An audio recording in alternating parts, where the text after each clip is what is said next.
اعوذ باللہ من الشیطان الرجیم بسم اللہ الرحمن الرحیم۔ محافل میلاد النبی صلی اللہ علیہ وسلم کا ایک اہم ترین عنصر حضور صلی اللہ علیہ وسلم کی مدح سرائی اور نعت خوانی ہے۔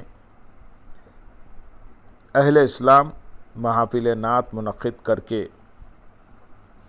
اپنے محبوب پیغمبر صلی اللہ علیہ وسلم کے ساتھ اپنی بے پناہ محبت اور جذباتی وابستگی کا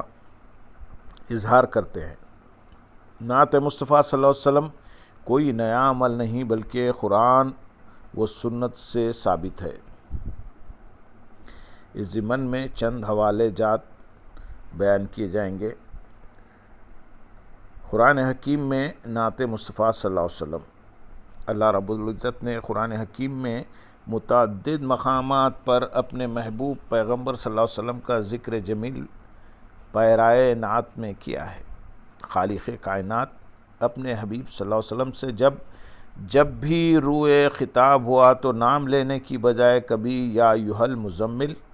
کہا اور کبھی یا ایھا المدثر اور کبھی یاسین کے لقب سے پکارا۔ اسی طرح کلام مجید میں کہیں والضحیٰ کہہ کر آپ صلی اللہ علیہ وسلم کے رخ انور کی قسم کھائی اور کہیں واللیل کہہ کر آپ صلی اللہ علیہ وسلم کی شب تاریک کی مانند سیاہ زلفوں کی قسم کھائی۔ اللہم صلی علی سیدنا محمد وعلی آل سیدنا محمد وبارک وسلم۔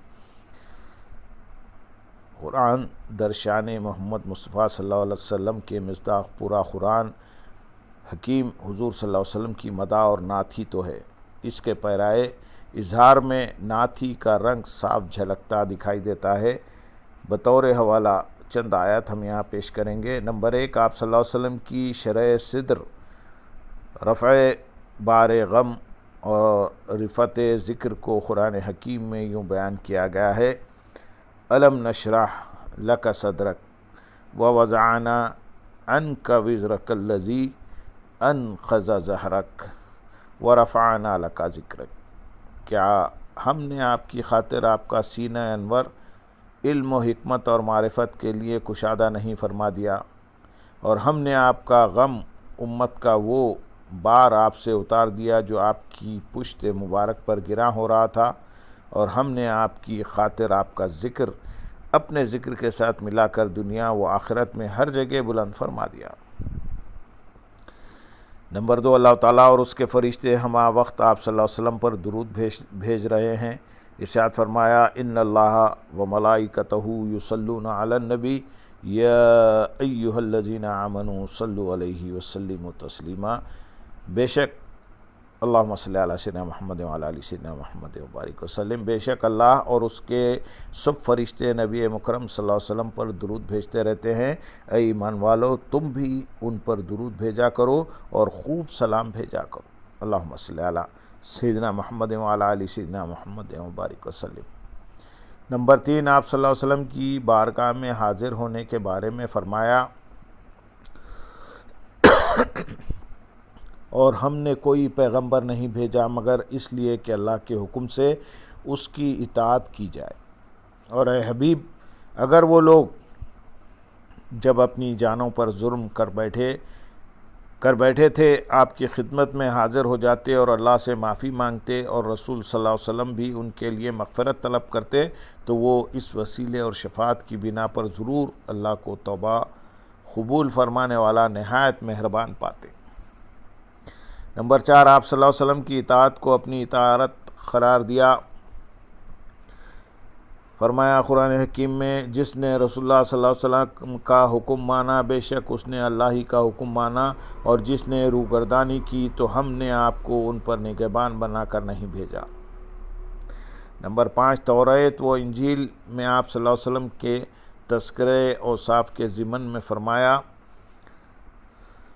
یہ وہ لوگ ہیں جو اس رسول صلی اللہ علیہ وسلم کی پیروی کرتے ہیں جو امی لقب نبی ہیں، یعنی دنیا میں کسی شخص سے پڑھے بغیر من جانب اللہ لوگوں کو اخبار غیب اور معاش و معاد کے علوم و معارف بتاتے ہیں، جن کے اوصاف و کمالات کو وہ لوگ اپنے پاس توریت اور انجیل میں لکھا ہوا پاتے ہیں، جو انہیں اچھی باتوں کا حکم دیتے ہیں اور بری باتوں سے منع فرماتے ہیں۔ اور ان کے لیے پاکیزہ چیزوں کو حلال کرتے ہیں اور ان پر پلید چیزوں کو حرام کرتے ہیں، اور ان سے ان کے بارے گراں اور طوق قیود جو ان پر نافرمانیوں کے باعث مسلط تھے ساخط فرماتے اور انہیں نعمت آزادی سے بہرہ یاب کرتے ہیں۔ پس جو لوگ اس برگزیدہ رسول پر ایمان لائیں گے وہ ان کی تعظیم و توقیر کریں گے اور ان کے دین کی مدد و نصرت کریں گے اور اس نور قرآن کی پیروی کریں گے جو ان کے ساتھ اتارا گیا ہے، وہی لوگ ہی فلاح پانے والے ہیں۔ نمبر 6، آپ صلی اللہ علیہ وسلم کی رسالت عامہ کا ذکر کرتے ہوئے ارشاد فرمایا، آپ فرما دیں اے لوگو، میں تم سب کی طرف اس اللہ کا رسول بن کر آیا ہوں جس کے لیے تمام آسمانوں اور زمین کی بادشاہت ہے۔ نمبر 7، معرکہ بدر میں کفار پر آپ صلی اللہ علیہ وسلم کے کنکریاں پھینکنے کے عمل کو اپنی طرف منسوب کرتے ہوئے فرمایا، اور اے حبیب محتشم، جب آپ نے ان پر سنگ ریزے مارے تھے وہ آپ نے نہیں مارے تھے بلکہ وہ تو اللہ نے مارے تھے۔ نمبر 8، آپ صلی اللہ علیہ وسلم کے اپنی امت پر رؤوف و رحیم ہونے کا ذکر کرتے ہوئے ارشاد فرمایا، بے شک تمہارے پاس تم میں سے ایک باعظمت رسول صلی اللہ علیہ وسلم تشریف لائے، تمہارا تکلیف و مشقت میں پڑنا ان پر سخت گراں گزرتا ہے۔ اے لوگو، وہ تمہارے لیے بھلائی اور ہدایت کے بڑے طالب و آرزومند رہتے ہیں اور مومنوں کے لیے نہایت ہی شفیق، بے حد رحم فرمانے والے ہیں۔ نمبر 9، اللہ تعالیٰ آپ صلی اللہ علیہ وسلم کی عمر مبارک کی یوں قسم کھاتا ہے، اے حبیب مکرم، آپ کی عمر مبارک کی قسم، بے شک یہ لوگ بھی قوم لوط کی طرح اپنی بدمستی میں سرگرداں پھر رہے ہیں۔ نمبر 10، اللہ تعالیٰ کو اپنے محبوب صلی اللہ علیہ وسلم کا مشقت میں پڑنا گراں گزرا تو فرمایا، تاہا اے محبوب مکرم، ہم نے آپ پر قرآن اس لیے نازل نہیں فرمایا کہ آپ مشقت میں پڑ جائیں۔ نمبر 11، آپ صلی اللہ علیہ وسلم کی شان رحمت للعالمین کو ان آیات میں بیان فرمایا، وما ارسلناک الا رحمت للعالمین، اور اے رسول محتشم، ہم نے آپ کو نہیں بھیجا مگر تمام جہانوں کے لیے رحمت بنا کر۔ نمبر 12، اللہ تعالیٰ نے مسلمانوں کو بارگاہ مصطفیٰ صلی اللہ علیہ وسلم کے آداب سکھاتے ہوئے فرمایا، اے مسلمانوں، تم رسول صلی اللہ علیہ وسلم کے بلانے کو آپس میں ایک دوسرے کو بلانے کے مثل قرار نہ دو۔ جب رسول مکرم صلی اللہ علیہ وسلم کو بلانا تمہارے باہمی بلاوے کی مثل نہیں تو خود رسول اللہ صلی اللہ علیہ وسلم کی ذات گرامی تمہاری مثل کیسے ہو سکتی ہے؟ بے شک اللہ ایسے لوگوں کو خوب جانتا ہے جو تم میں سے ایک دوسرے کی آڑ میں دربار رسالت صلی اللہ علیہ وسلم سے چپکے سے کھسک جاتے ہیں۔ پس وہ لوگ ڈریں جو رسول اللہ صلی اللہ علیہ وسلم کے امر ادب کے خلاف ورزی کر رہے ہیں کہ دنیا میں ہی انہیں کوئی آفت آ پہنچے گی یا آخرت میں ان پر دردناک عذاب آن پڑے گا۔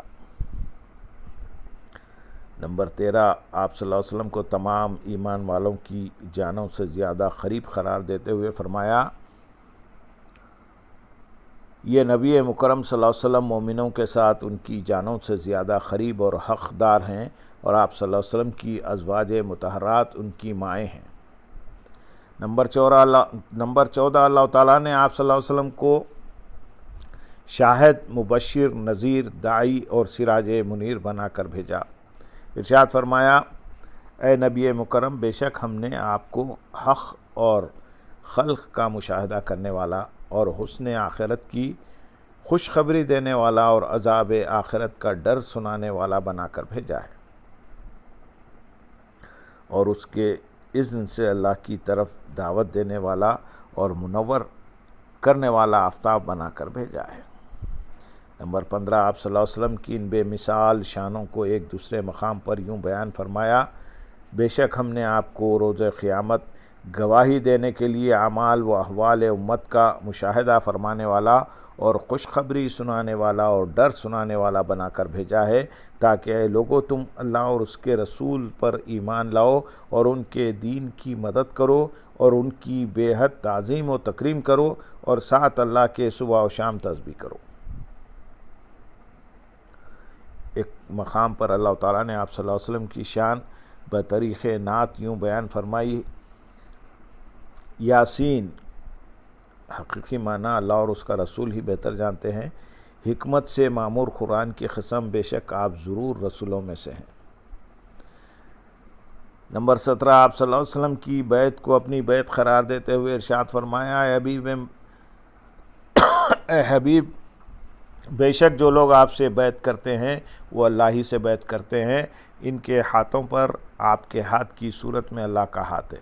پھر جس شخص نے بیعت کو توڑا تو اس کے توڑنے کا وبال اس کی اپنی جان پر ہوگا، اور جس نے اس بات کو پورا کیا جس کا پورا کرنے پر اس نے اللہ سے عہد کیا تھا، تو وہ عنقریب اسے بہت بڑا اجر عطا فرمائے گا۔